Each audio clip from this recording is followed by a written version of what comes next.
अस्सलामुअलैकुम।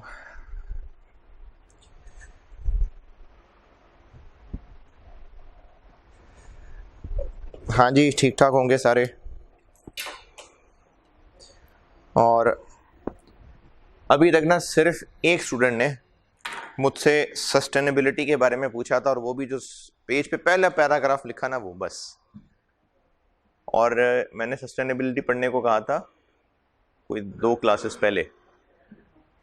तो सिर्फ एक स्टूडेंट ने मुझसे अब तक सस्टेनेबिलिटी, जो मेरे सामने बैठा उसने भी नहीं पूछा, सिर्फ एक स्टूडेंट ने, ग्रुप का है स्टूडेंट, उसने मुझसे पूछा था। और वो भी जो पूछा था उसने पहले पेज के जो शुरू में पैराग्राफ लिखा उसने उसके बारे में पूछा था। उसके बाद सस्टेनेबिलिटी किसी ने नहीं पूछा।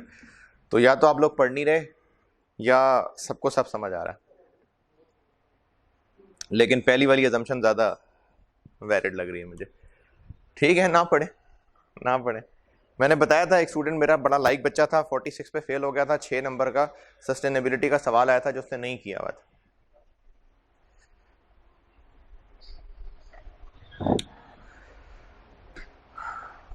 अच्छा, एक दुरूद शरीफ पढ़ लें पहले।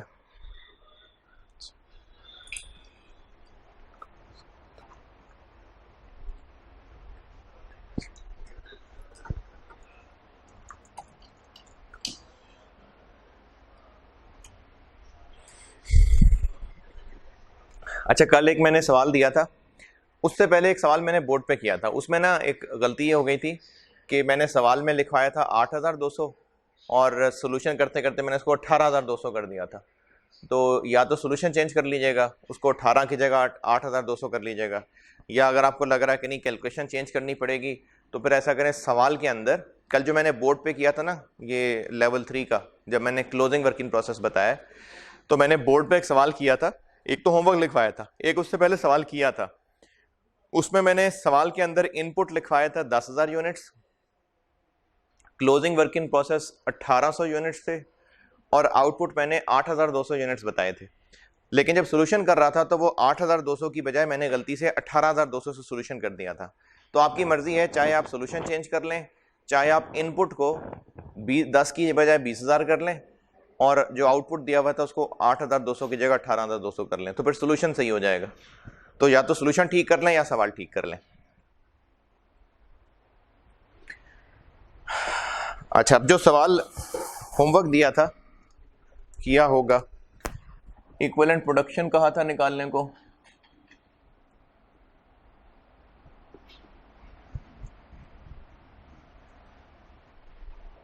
यार ये मुझे लगता नहीं कि आज रिफिल हुए हैं। देखो, नहीं लग रहा।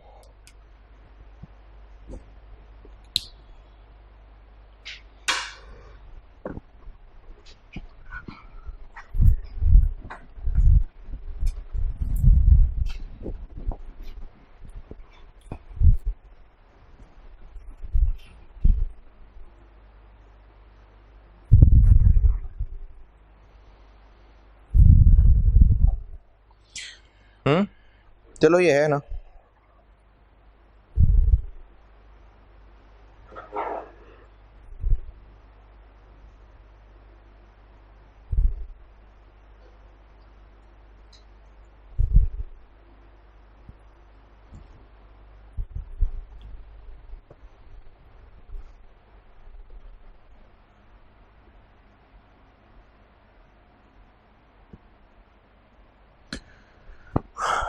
जी, यूनिट्स, परसेंटेज और इक्विवेलेंट यूनिट्स, मटेरियल और कन्वर्जन।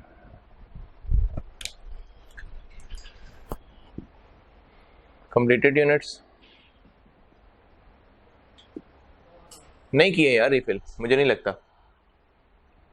नहीं हुए रिफिल। कितना था? 9,000। 100% कंप्लीट। 9,000, 9,000। ये इक्विवेलेंट प्रोडक्शन मैंने पर यूनिट कॉस्ट के डिनोमिनेटर के लिए एक वर्किंग बनाई है। कोई मसला नहीं, एसओसी था, stage of completion.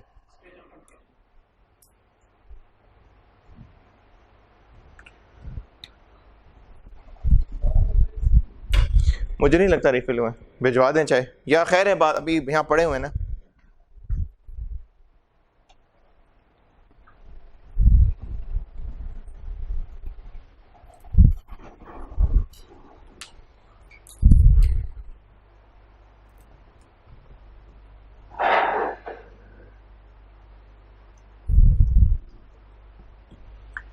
Ji, closing work in process कितने यूनिट थे? 1000। और ये मटेरियल के एतबार से कितने %? और कन्वर्जन के एतबार से 45%। यहाँ आ जाएगा 1000 और यहाँ आ जाएगा 450, तो ये बन गया 10,000 और ये बन गया 9450। फिर इसके बाद कॉस्ट पर यूनिट कहा था निकालने को,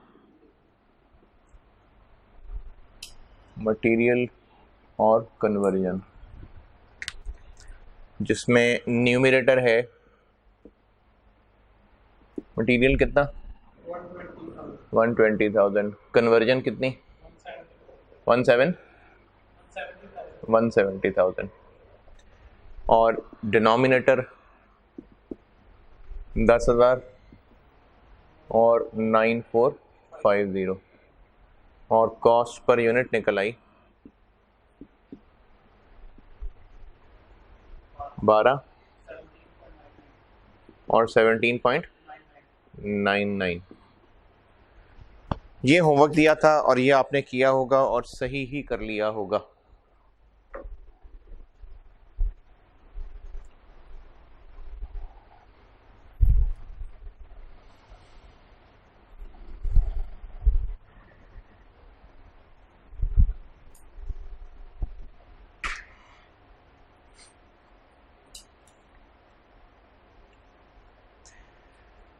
तीसरी रिक्वायरमेंट थी statement of evaluation. Statement of evaluation,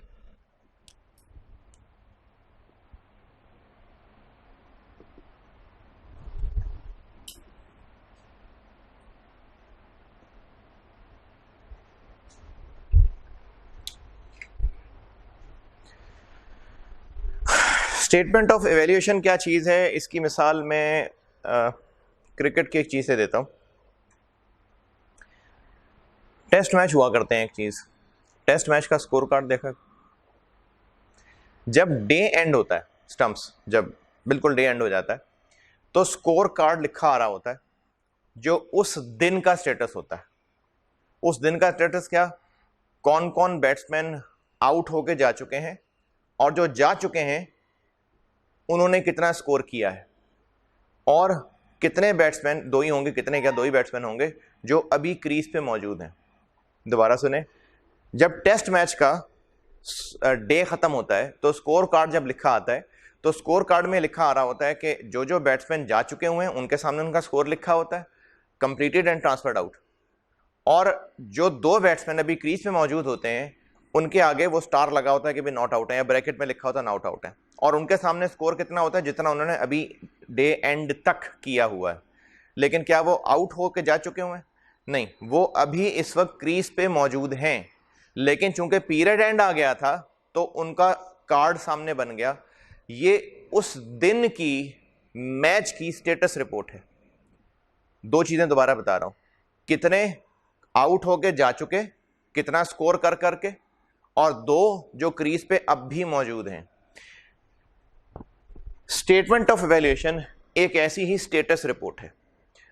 वो जो मैंने टेस्ट मैच की बात की वो एक दिन की स्टेटस रिपोर्ट होती है ना, कि आज का क्या स्टेटस है। ये एक महीने की स्टेटस रिपोर्ट है। हमने इस रिपोर्ट के अंदर यह बताना है कि इस महीने में इस डिपार्टमेंट से जो यूनिट्स कंप्लीट होके आउट हो गए वो कितनी कॉस्ट कंप्लीट करके आउट हुए, यानी उनकी कॉस्ट क्या थी, और जो अब भी वर्क इन प्रोसेस हैं वो कितने स्कोर पे बैटिंग कर रहे हैं, उनकी इस वक्त कितनी कॉस्ट है।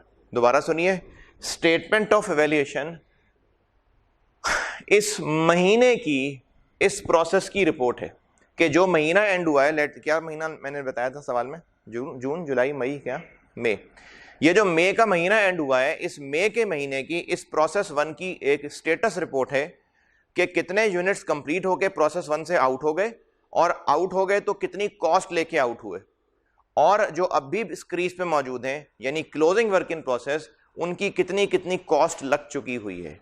ये हमने इस रिपोर्ट में बताना होता है, इसको स्टेटमेंट ऑफ इवैल्यूएशन कहते हैं। एक हम बताते हैं कि जो यूनिट्स आउट हो गए वो कितना स्कोर करके गए, कॉस्ट ऑफ कंप्लीटेड यूनिट्स। कितने यूनिट्स आउट हुए? हाँ जी, 9000।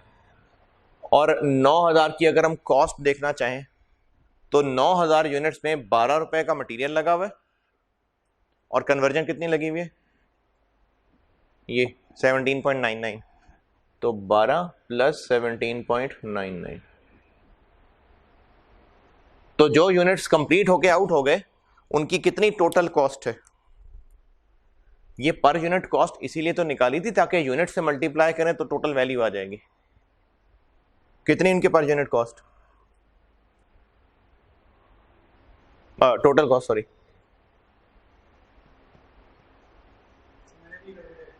क्या नहीं, तो इसमें 10 नहीं थे?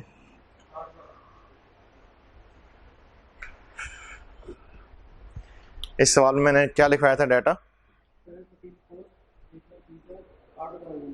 8000 लिखवाए थे।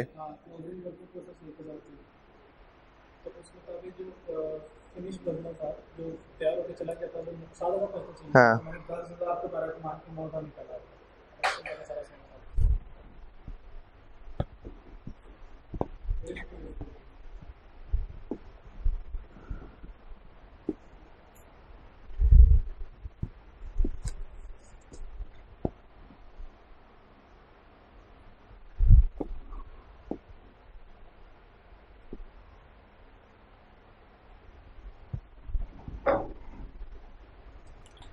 कंप्लीटेड में कितना आएगा, 7000।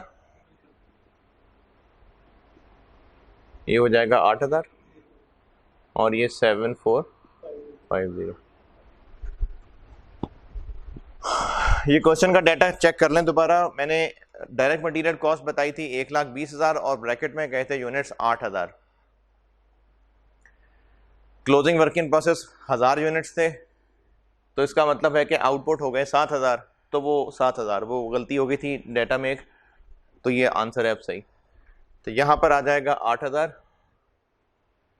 और यहां पर आएगा 7450। ये कितना बन जाएगा, 15 रुपए। 15 और ये 22.82।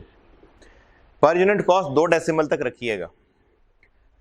तो यहां पर हो गया 7000 आउट हुए हैं, और ये है 15 प्लस 22.82।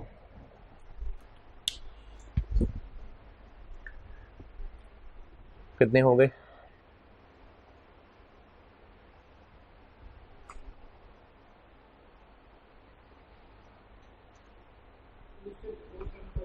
टू 264740। ये हो गया कॉस्ट ऑफ कंप्लीटेड यूनिट्स। ये हमारा स्टेटमेंट ऑफ वैल्यूएशन दोबारा सुन लीजिए। जिस तरह मैंने मिसाल दी थी कि टेस्ट मैच में जब एक दिन खत्म हो जाता है तो जो स्कोर कार्ड डे एंड पे आता है वो उस दिन का, उस मैच का एक स्टेटस रिपोर्ट है कि कितने बैट्समैन आउट होकर चले गए, इतना स्कोर करके गए, और कितने बैट्समैन अभी क्रीज पे और कितना स्कोर किया हुआ है। तो ये इस प्रोसेस 1 का इस महीने का रिपोर्ट कार्ड है। इसमें हम ये बता रहे हैं कि इस प्रोसेस में जो इस महीने की प्रोग्रेस है वो क्या है, इस महीने में कितने यूनिट्स प्रोसेस 1 से कंप्लीट होकर बाहर निकले और उनकी कॉस्ट क्या थी, और कितने महीने एंड पे अब भी क्रीज पे मौजूद हैं यानी क्लोजिंग वर्क इन प्रोसेस, और उनकी कॉस्ट क्या है। ये जो रिपोर्ट होती है इसको स्टेटमेंट ऑफ इवैल्यूएशन कहते हैं।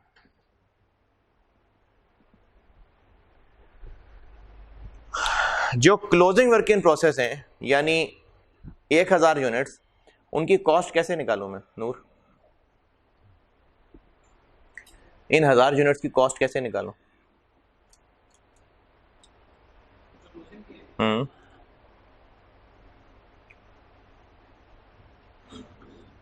इस तरह 1000 इंटू दिस, फिर 1000 पे मटेरियल तो पूरा लगा हुआ है, तो 1000 पे 15 रुपए लगा के मटेरियल आ जाएगा। कन्वर्जन का क्या करूं? 22 तो कन्वर्जन तब लगती है जब यूनिट कंप्लीट हो जाता। 1000 पे पूरा 22 तो नहीं लगा हुआ, फिर कितना लगा हुआ?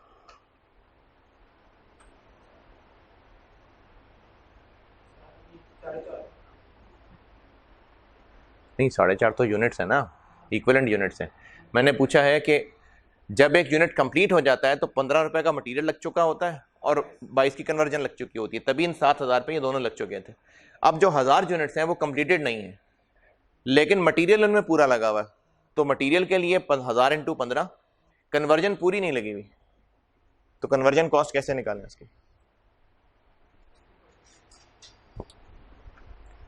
हम क्लोजिंग वर्क इन प्रोसेस के फिर आगे दो टुकड़े करेंगे। हम ये कहेंगे कि जो क्लोजिंग वर्क इन प्रोसेस हैं 1000 यूनिट्स, इनमें मटेरियल तो पूरा लग चुका है। कैसे पता मटेरियल पूरा लग चुका है? बताया था कि मटेरियल के एतबार से ये कंप्लीट है। अच्छा, अभी जो मैं ब्रैकेट में लिख रहा हूं ना, वो अभी नोट मत करना, ये जो अभी इधर लिख रहा हूं ये अभी नोट मत करना, मैं मिटा के कुछ चेंज करूंगा इसको। इन 1000 यूनिट्स अगर ये 1000 पूरे हो गए होते तो इन पे कन्वर्जन भी इतनी लग गई होती ना, लेकिन क्या इन पे पूरा का पूरा 22 खर्च हो चुका है? नहीं। कितने परसेंट कंप्लीट है ये? तो फिर इन पे 22 रुपए का 45% खर्च हुआ। तो क्लोजिंग वर्क इन प्रोसेस की अब तक ये कॉस्ट आ चुकी हुई है। मटेरियल 15,000,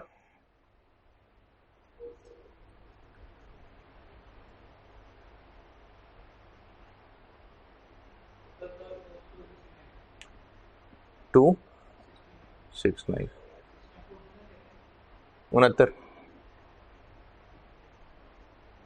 1 और नहीं 25 269।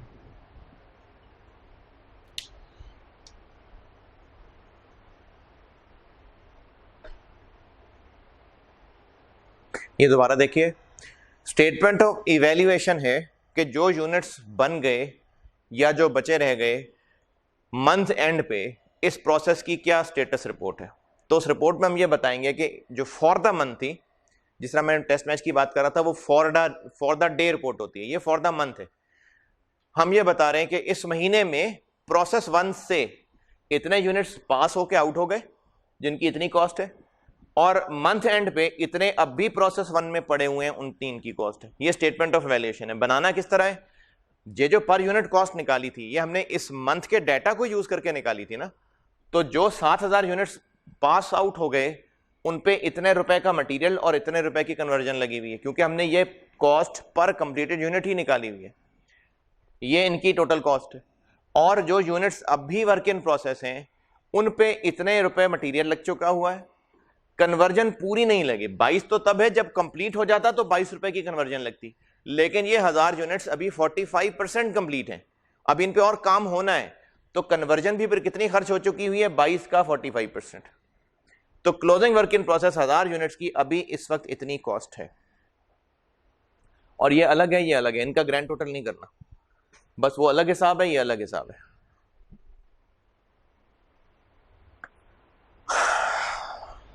ये ब्रैकेट वाली बात आई समझ? अच्छा, अब अगर ये समझ आ गई ये बात, तो अगर मैं ऐसा करूं कि इनटू 45% लिखने की बजाय 45% को 1000 से मल्टीप्लाई कर दूं, 1000 और 45 अलग लिखने की बजाय इनको नेट कर दूं, तो क्या बन जाएगा? 450। आंसर अब भी यही आएगा ना? ऐसे करना है, ऐसे करिएगा, करने में आसानी है। अच्छा, स्टेटमेंट ऑफ वैल्यूएशन, एक बात बोलने लगा हूं, शायद आपको स्टेटमेंट ऑफ वैल्यूएशन याद करने में आसानी हो जाए। जितनी लाइनें यहां लिखी हैं वो लाइनें यहां आ जाएंगी।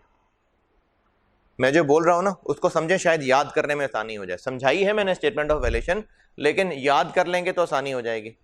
दो बातें बोल रहा हूं, शायद आपको आसानी हो। ईपी में ये इक्विवेलेंट प्रोडक्शन को ईपी कह दिया करूंगा मैं कभी। ये जो दो लाइनें हैं, यही दो लाइनें यहां पर आ गई, बस साथ वर्ड कॉस्ट लग गया। जो यूनिट्स यहां लिखे हुए हैं वो यूनिट्स यहां लिखे, इनटू जो पर यूनिट कॉस्ट यहां लिखी हुई है वो पर यूनिट कॉस्ट यहां लिखी हुई है। जो लाइनें वहां हैं ईपी में वही लाइनें यहां हैं, बस साथ वर्ड कॉस्ट आ गया। जो यूनिट्स वहां लिखे हैं वो यूनिट्स यहां लिखे हैं। जो पर यूनिट कॉस्ट यहां निकाली है ये पर यूनिट कॉस्ट यहां। ये इस तरह से आपको स्टेटमेंट ऑफ वैल्यूएशन शायद याद करने में आसानी हो जाए।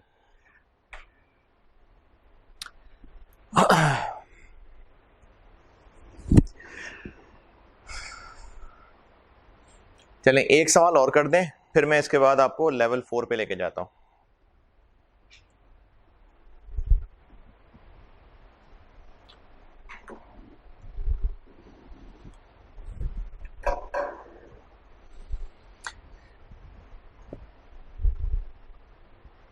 ये लिख लिया, सवाल लिखिए। और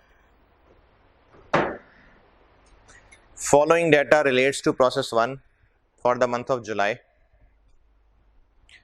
Following data relates to process 1 for the month of July. Direct material cost. Direct material cost 1,00,000 1 lakh, ये डायरेक्ट मटेरियल कॉस्ट है। और डायरेक्ट मटेरियल कॉस्ट के साथ ब्रैकेट में लिखिए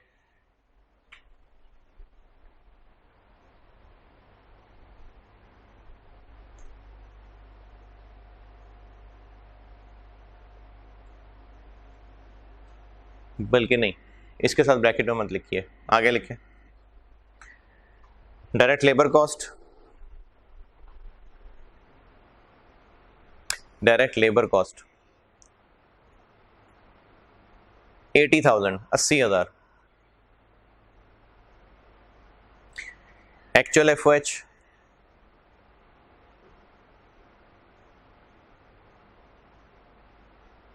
62,000 62,000। बस खर्चे ये हो गए। उसके बाद लिखिए units completed and transferred out, sorry input units, input units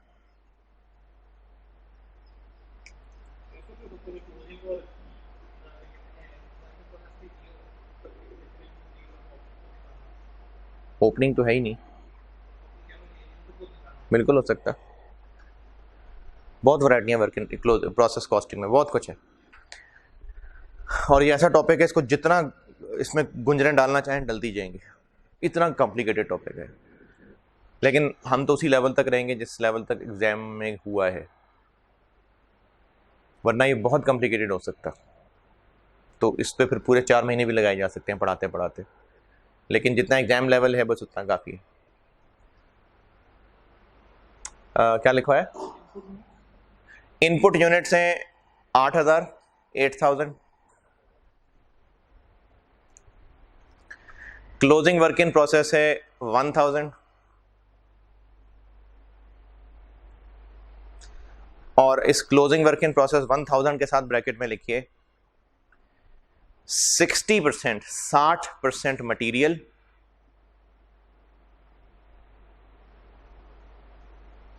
और 50% कन्वर्जन। मटेरियल के एतबार से ये 60% कंप्लीट है और कन्वर्जन के एतबार से 50% कंप्लीट। चलें बस ये तीनों बनाएं, इक्विवेलेंट प्रोडक्शन बनाएं, कॉस्ट पर यूनिट निकालें और स्टेटमेंट ऑफ वैल्यूएशन करें। अभी करें, ये करते हैं आप तो फिर मैं लेवल 4 पे चलता हूं। करें शाबाश।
हम्म। हाँ जी, अप्लाइड नहीं दिए हुए मैंने, फिर मजबूरन फिर एक्चुअल को अप्लाइड मान लेंगे।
हाँ जी,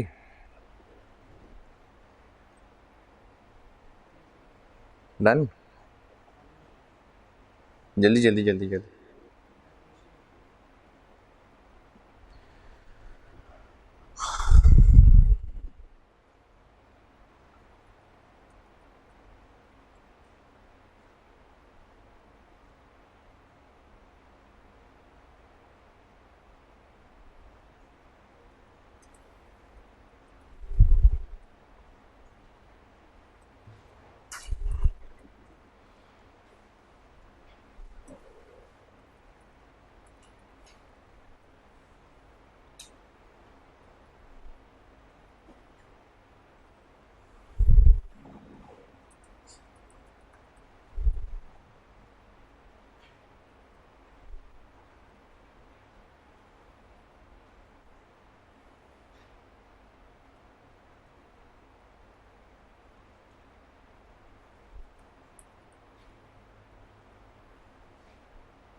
हाँ जी डन।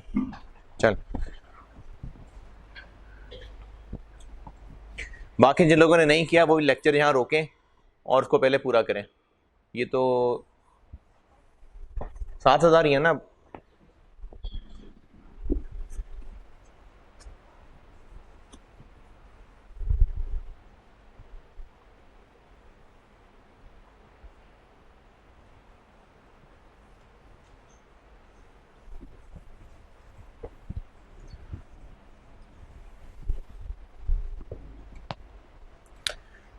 मटेरियल के एतबार से 60 और ये 50, ये हो गया 600, ये हो गया 500 और ये बन गया 7600, 7500। मटेरियल कितना लगा हुआ? 1 लाख। कन्वर्जन 142, 7600 डिनोमिनेटर, 7500 डिनोमिनेटर, 13.16, 18.93,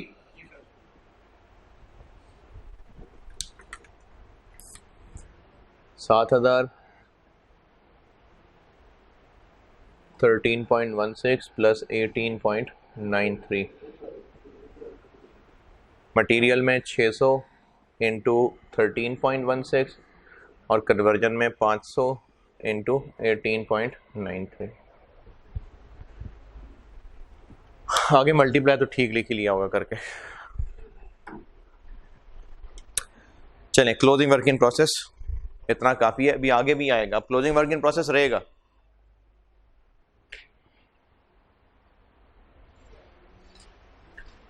ठीक ही होगा, सबका होना चाहिए।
डिफिकल्टी लेवल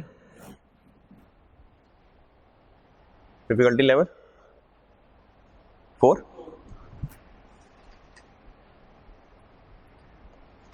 अच्छा, अब हम आउटपुट तो कर ही रहे हैं,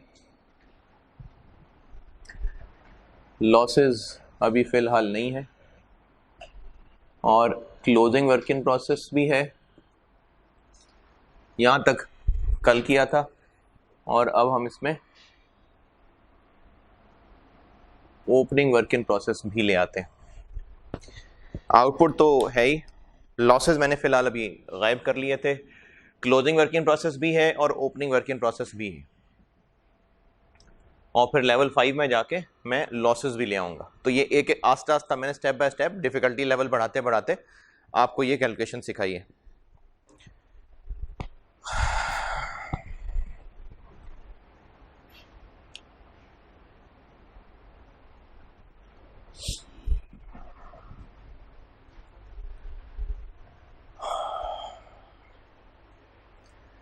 अगर क्वेश्चन में ओपनिंग वर्क इन प्रोसेस भी आ गया तो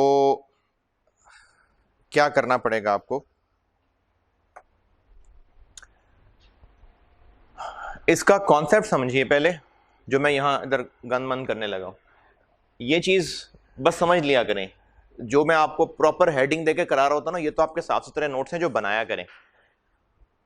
बाकी इनको समझाने के लिए मैं यहाँ साइड पे जो गन मन कर रहा होता हूँ, वो आप अगर लिख भी लेंगे तो मैंने तो सामने सिर्फ वैल्यूज लिखी होती हैं, आप लिखेंगे भी तो क्या होंगी वो वैल्यूज, इसलिए उनको समझा करें।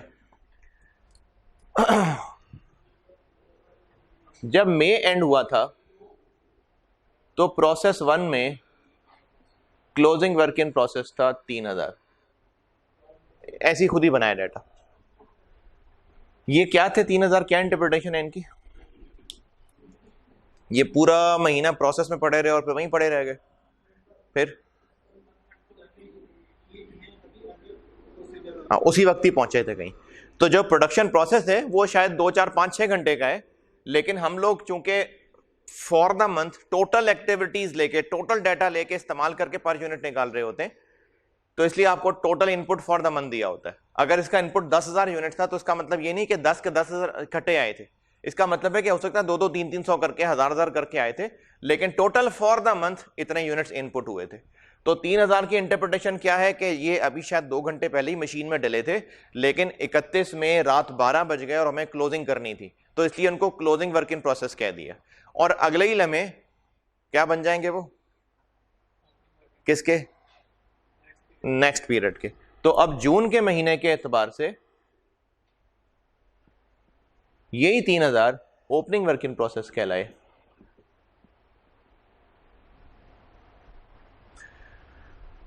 इस महीने में मजीद इन हुए 20,000,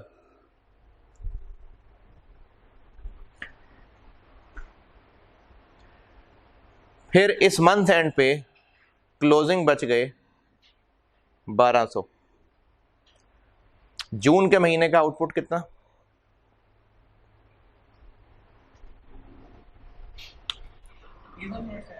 जी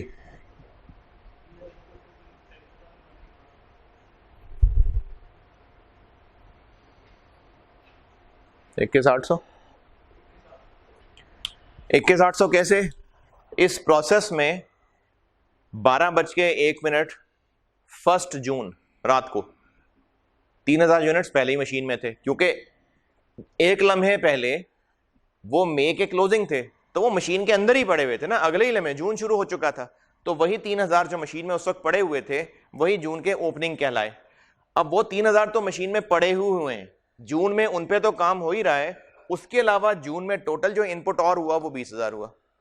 यानी प्रोसेस 1 से अब जो यूनिट्स बन के बाहर निकलने होंगे, 3 पहले पड़े हुए थे, 20 और आगे 23, जून एंड होने पे इतने अब भी मशीन के अंदर थे, तो -1200, तो 21,800 आउट हो गए।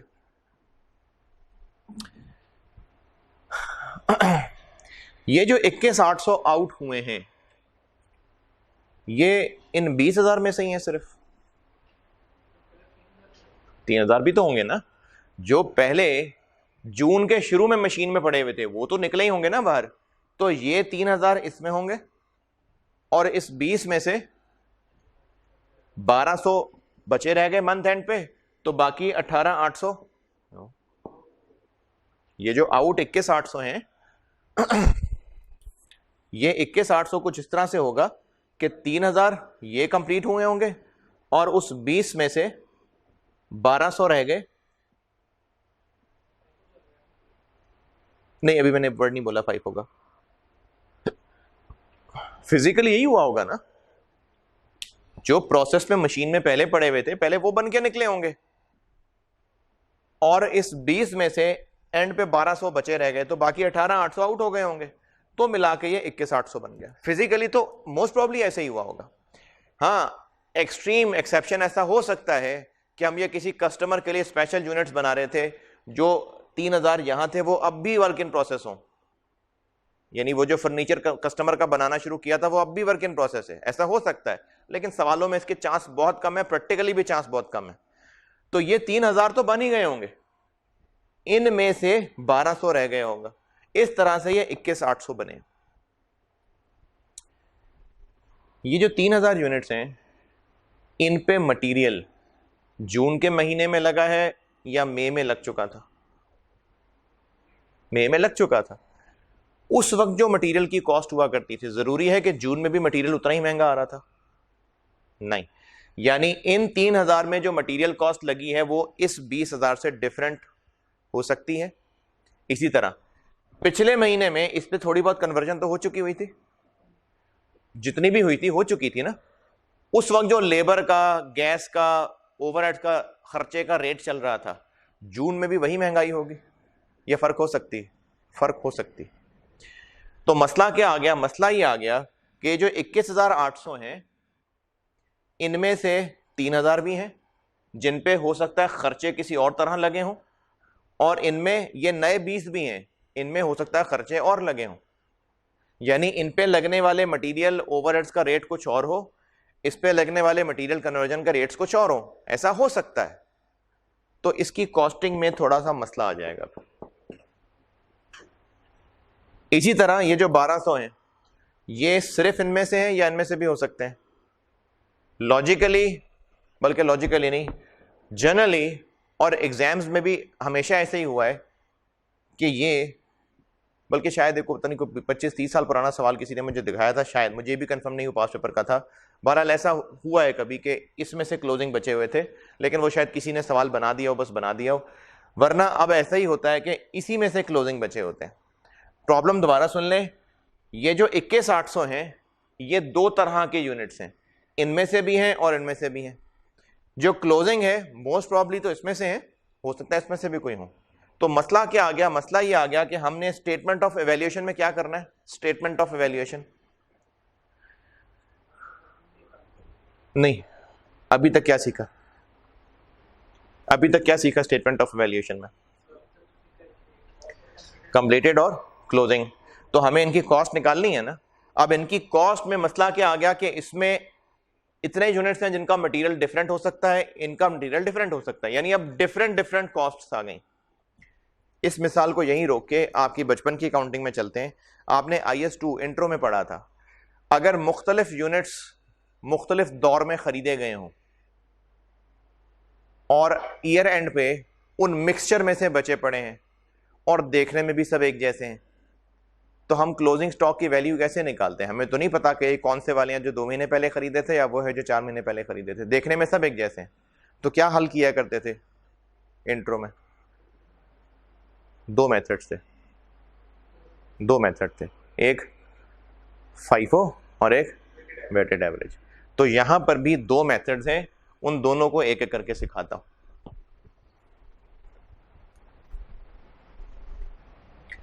इसी में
ये अब आपके लेक्चर नोट्स, ये सिर्फ समझाने के लिए करता हूँ, इसमें आप लिखेंगे भी तो क्या लिखेंगे, तो ये आपके लेक्चर नोट्स बनवा रहा हूँ कि चूंकि ओपनिंग वर्क इन प्रोसेस में भी यूनिट्स हैं जो कि कॉस्ट कैरी कर रहे हैं जो उन पे पिछले महीने में इनकर हुई थी।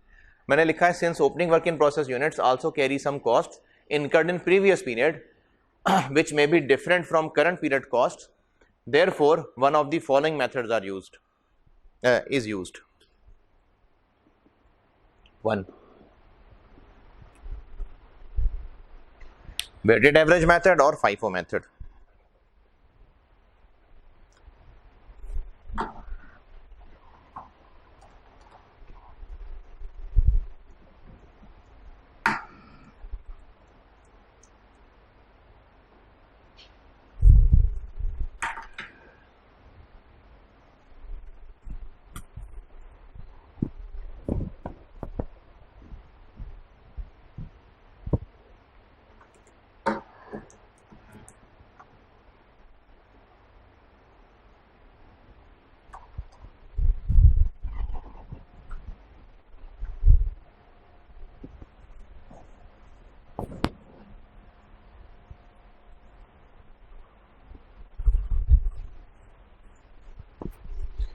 पहले करते हैं इसमें वेटेड एवरेज मेथड।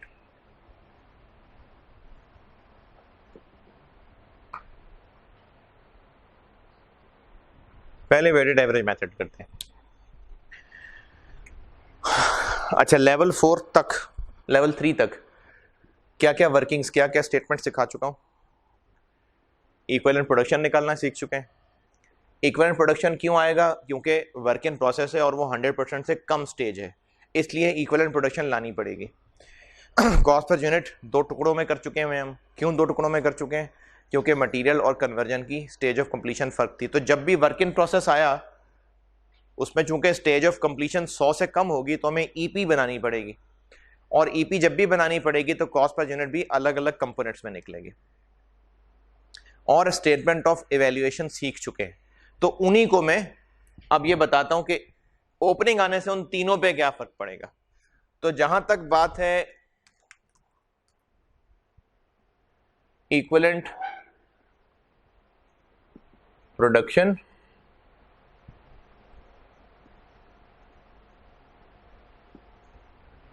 और स्टेटमेंट ऑफ इवैल्यूएशन, जहां तक इनकी बात है तो कुछ नया नहीं है, सेम वही फॉर्मेट्स हैं।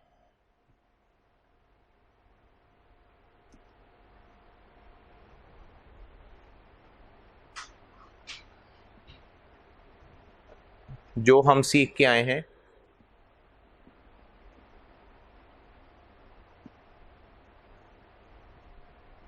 जो लेवल 3 में सिखाया,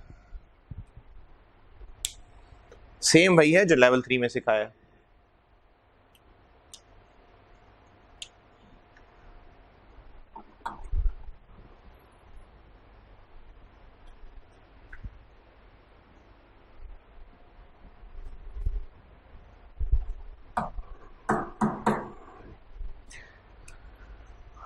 हाँ, कॉस्ट पर यूनिट पे फर्क पड़ेगा।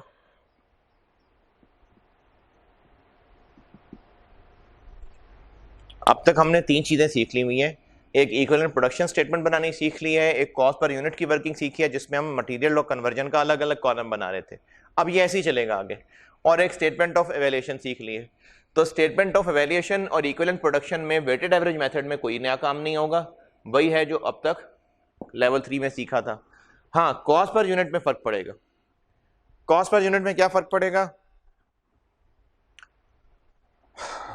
Again intro IS2, weighted average rate निकालते हैं। एक क्या फार्मूला होता था उसका? ओपनिंग की अमाउंट प्लस जो नया हुआ उसकी अमाउंट, इनको ऐड करते थे ना तो न्यूमरेटर बनता था। तो यहां पर भी ऐसे ही होगा कि जो न्यूमरेटर होगा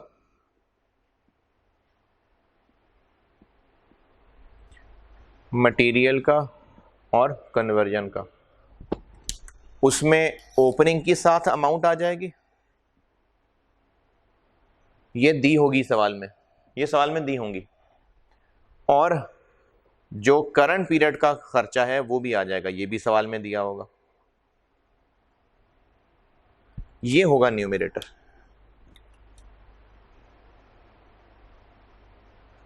डिनोमिनेटर कहां से मिलेगा? ईपी की वर्किंग से, और डिवाइड करके पर यूनिट कॉस्ट निकल आएगी, और उस पर यूनिट कॉस्ट को यूज करके स्टेटमेंट ऑफ वैल्यूएशन बन जाएगी। तो ओपनिंग वर्क इन प्रोसेस भी सवाल में आ जाए, लेकिन वेटेड एवरेज मेथड हो। अच्छा, वेटेड एवरेज मेथड है कि फाइफो मेथड है, सवाल में बताया होगा। अगर नहीं बताया तो इन दोनों में से जो मर्जी यूज कर लें, वैसे बताया होता है अब तक।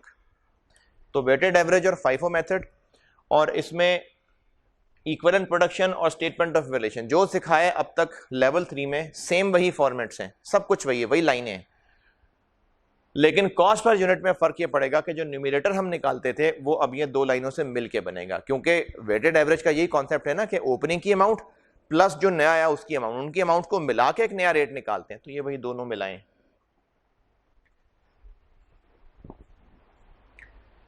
ये क्या मैंने यूनिट्स लिखे? यूनिट्स मिलाए दोनों के? नहीं, कॉस्ट है। ओपनिंग वर्क इन प्रोसेस की कॉस्ट दी होगी। लिखिए सवाल, कर ले, नोट कर लें इसको।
नोटेड। सवाल करते हैं इसका, लिखिए सवाल।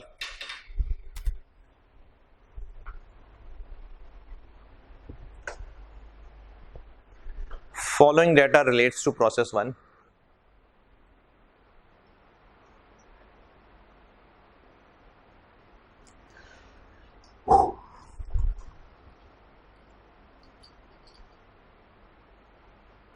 For the month of May. Following data relates to process 1 for the month of May.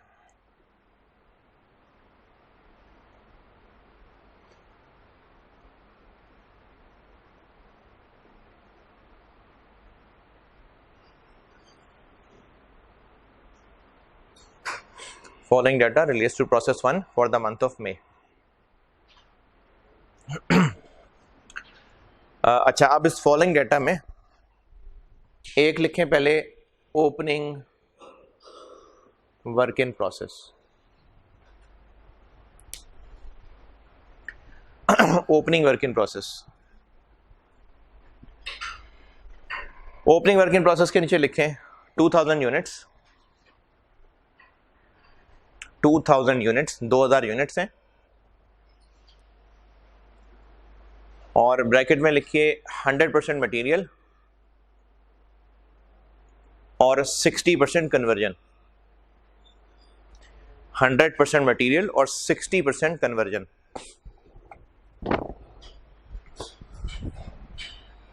और आगे इनकी कॉस्ट लिखें। कॉस्ट, ये हेडिंग दी है ना ओपनिंग की, इसमें लिखा है आपने 2000 यूनिट्स,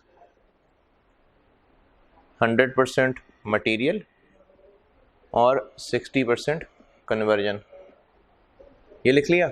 अब इसके बाद लिखिए कॉस्ट, और उसमें लिखें मटेरियल 40,000 रुपये और कन्वर्जन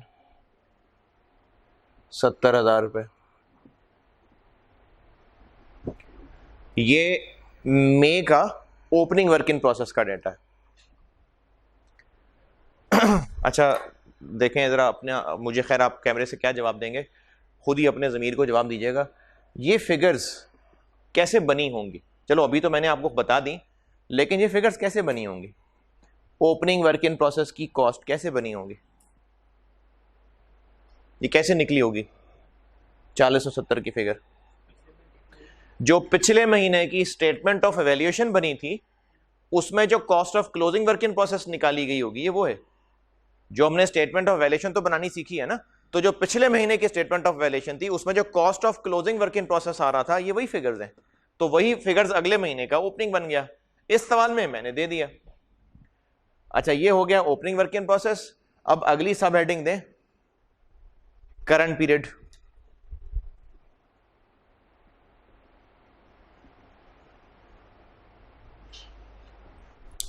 करंट पीरियड के अंदर लिखें डायरेक्ट मटेरियल,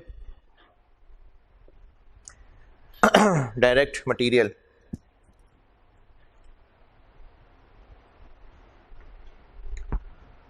$240,000 और ब्रैकेट में लिखिए 20,000 यूनिट्स, 20,000 यूनिट्स। और कन्वर्जन में लिखें, कन्वर्जन 360,000, 3,60,000 रुपए, 360,000। चलें ये करंट पीरियड की कॉस्ट हो गई। अब उसके आगे लिखिए units completed and transferred out, units completed and transferred out.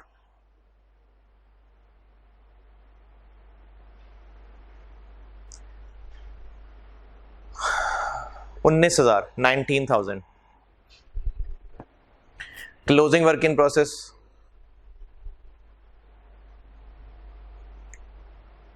3,000 और इन 3,000 के साथ ब्रैकेट में लिखिए 100% मटीरियल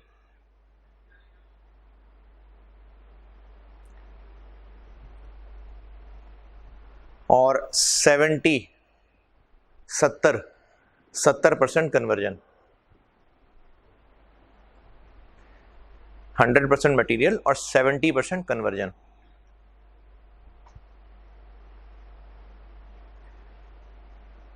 वेटेड एवरेज मेथड है, वेटेड एवरेज मेथड है।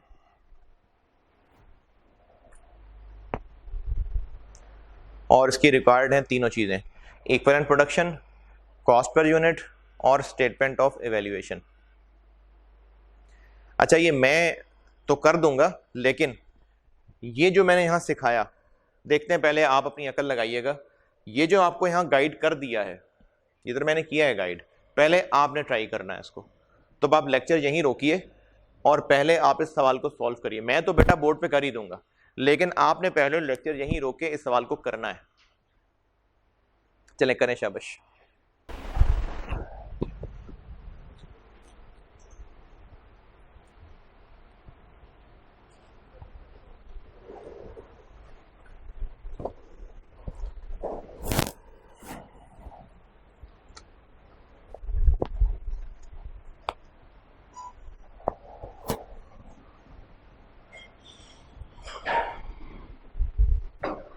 हाँ जी कर लिया होगा, और अगर नहीं किया तो फिर वापस फिर गायब हो जाएं और करके फिर आएं। इक्विवेलेंट प्रोडक्शन,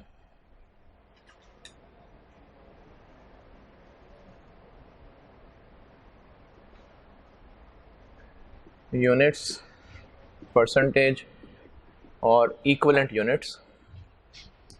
ये जो आखिरी दो कॉलम है ये असल में डिनोमिनेटर होता है कॉस्ट पर यूनिट का। अच्छा जिनको लगता है कि अब इसमें ओपनिंग वर्क इन प्रोसेस की भी एक लाइन आनी चाहिए, तो उनको गलत लगता है। उनको ऐसा इसलिए लगता है क्योंकि या तो वो रिपीटर है या बस ऐसी शैतान वसवसे डाल रहा है। मैंने अभी यहाँ लिखा हुआ है, मैंने मिटाया भी नहीं, बिल्कुल वैसे ही जैसे अभी लेवल 3 में पढ़ा था, कोई चेंज नहीं। तो यहाँ पर बस कंप्लीटेड यूनिट्स आएंगे।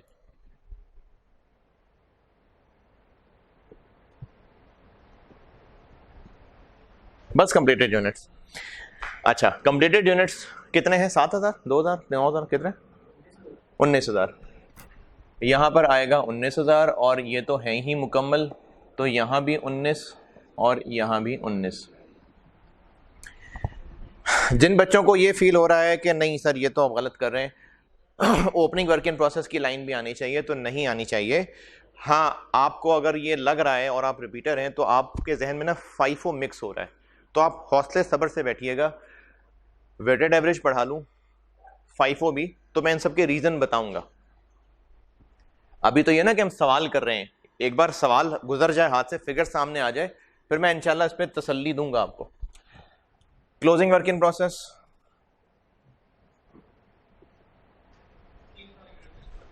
3,000 यूनिट्स, लेकिन इसमें मटेरियल के एतबार से तो पूरा खर्चा हो चुका है, लेकिन कन्वर्जन के एतबार से कितना हुआ है? 70, 75,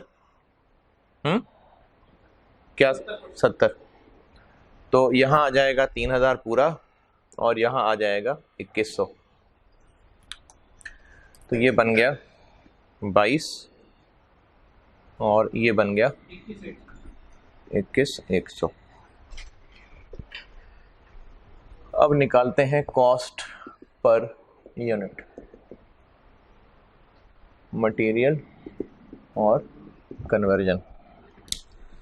ये आपको भी मैंने यहाँ बात बताई थी कि यहाँ पर ओपनिंग वर्क इन प्रोसेस की कॉस्ट आ जाएगी जो कि दी हुई है, कितनी? 40 और 70, और इसके साथ ऐड हो जाएगा करंट पीरियड कॉस्ट जो कि है 240 और 360। न्यूमरेटर बन गया 280 और 430। डिनोमिनेटर है इक्विवेलेंट यूनिट्स 22,000 और 21,100, तो कॉस्ट पर यूनिट बन गई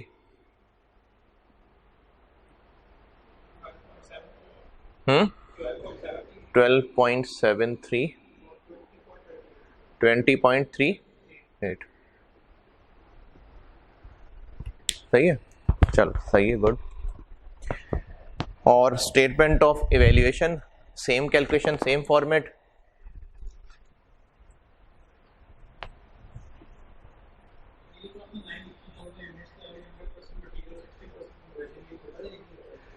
ये मैंने इसलिए लिखी है कि एक तो धोखा देने के लिए, दूसरा मैंने ना इन्हीं सवालों को, एक तो ये और एक के बाद और कराता हूँ, इन्हीं सवालों को फिर फाइफो में इस्तेमाल करना, क्योंकि सेम डाटा मैंने इसलिए इस्तेमाल करना है ताकि आपको फ़र्क पता चले फाइफो वेटेड एवरेज में, और ये उसमें काम आएगा। Statement of evaluation,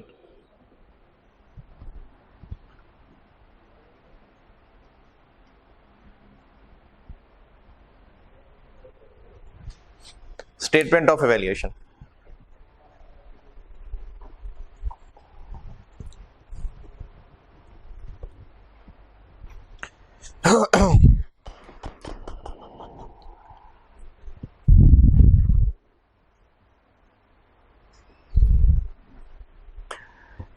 statement of evaluation में एक तो आ जाएगी cost of completed units,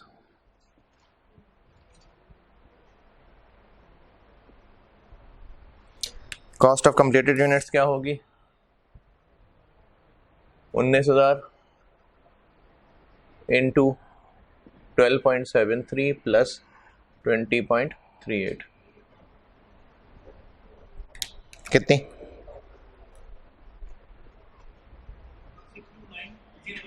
629,090।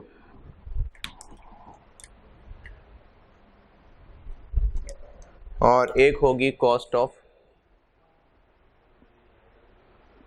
Closing work in process, material के सामने क्या लिखूं? 3,000 इंटू 12.73, और कन्वर्जन के सामने क्या लिखूं? 2,100 इंटू 20.38।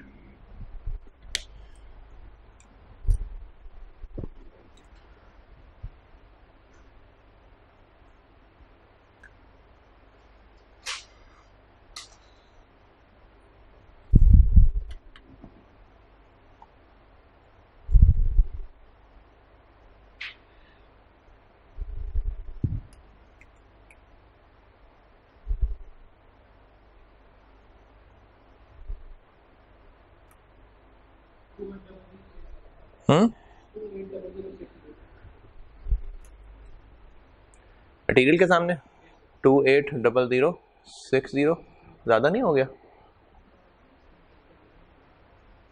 मुझे ज़्यादा क्यों लग रहा है? कुछ ज़्यादा लग रहा है मुझे 280।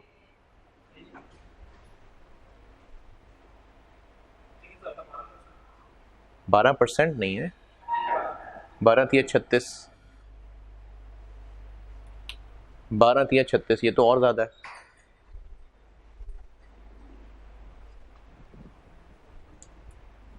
और ऊपर वाले में भी गड़बड़ लग रही है कोई मुझे।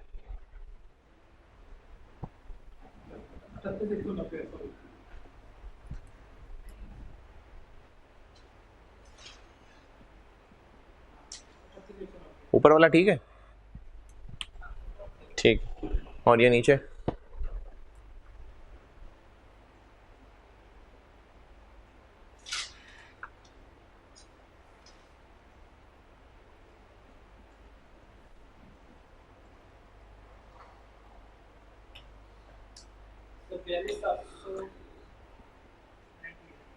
नाइन 98 89, ये बन गया 80।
हाँ जी, कोई मुश्किल इसमें?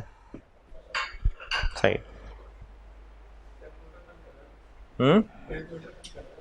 चेंज कर ले यार, चेंज कर ले।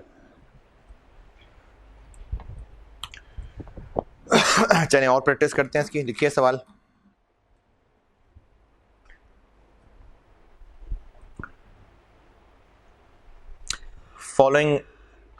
Following information relates to process 1 for the month of July.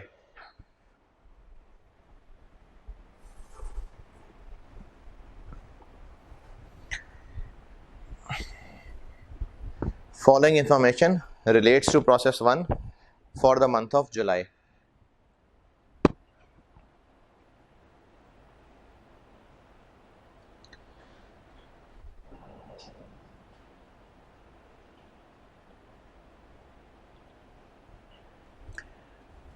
अब इसमें पहले ओपनिंग वर्क इन प्रोसेस वाली बात लिखें। ओपनिंग वर्क इन प्रोसेस,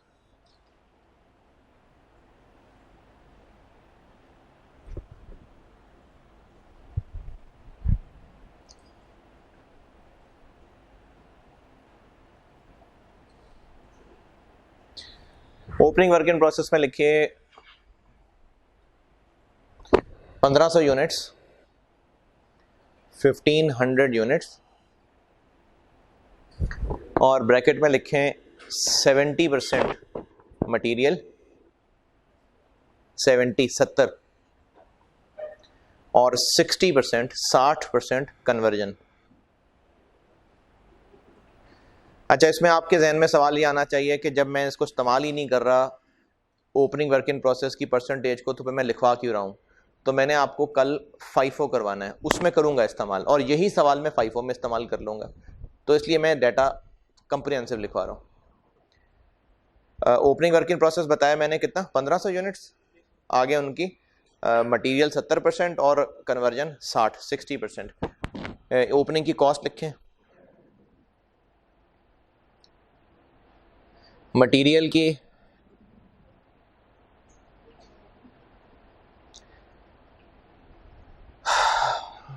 70,000 और कन्वर्जन की 100,000।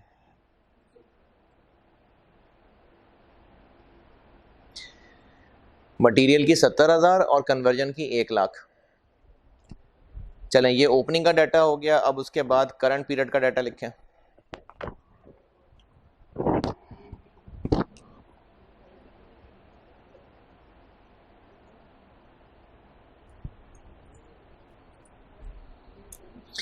करंट पीरियड के डाटा में लिखें डायरेक्ट मटेरियल कॉस्ट,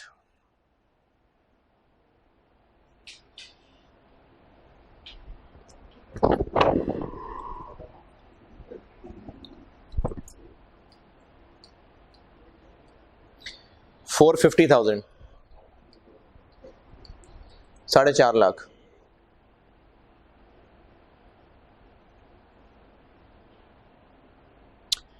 और conversion cost 750,000, conversion cost 750,000।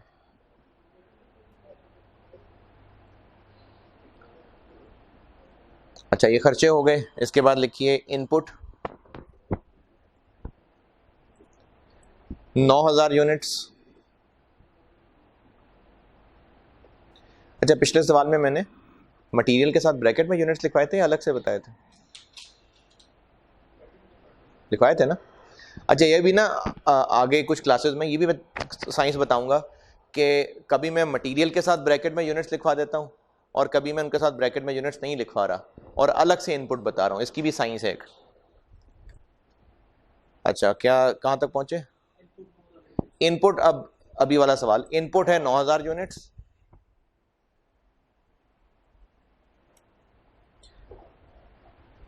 Closing work in process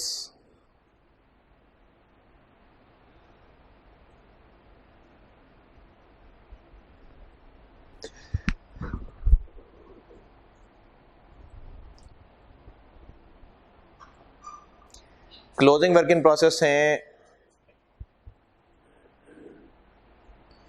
1,000 units, 1,000। और ब्रैकेट में लिखिए 80% मटीरियल, 80% मटीरियल और 75%, 75% कन्वर्जन।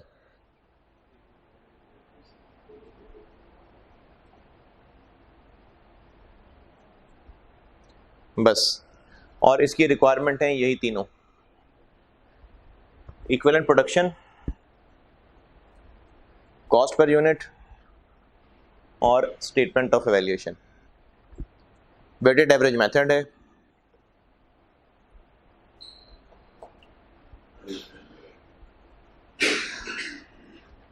वेटेड एवरेज मेथड है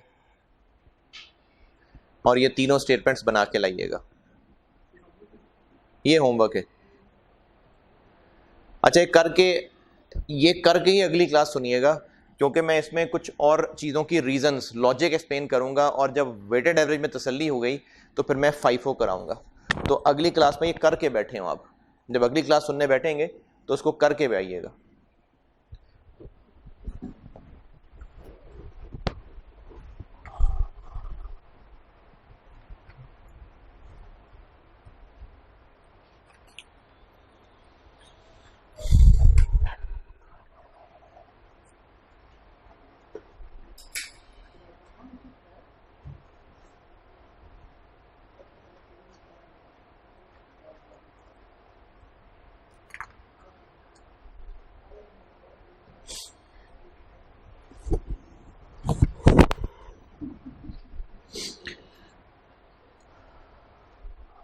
अच्छा, कल शुक्र पे मैंने बात शुरू की थी। कुरान पाक में इरशाद है,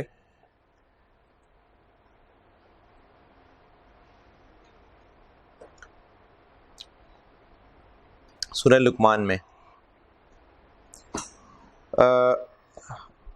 तहकीक हमने लुकमान को हिकमत अता की थी कि अल्लाह का शुक्र गुजार हो, और जो कोई शुक्र करेगा तो बेशक वो अपने लिए शुक्र करेगा और जो कुफर करेगा तो बेशक अल्लाह ताला बेनियाज तारीफ वाला है। दोबारा सुनिए, तहकीक हमने लुकमान को हिकमत अता की।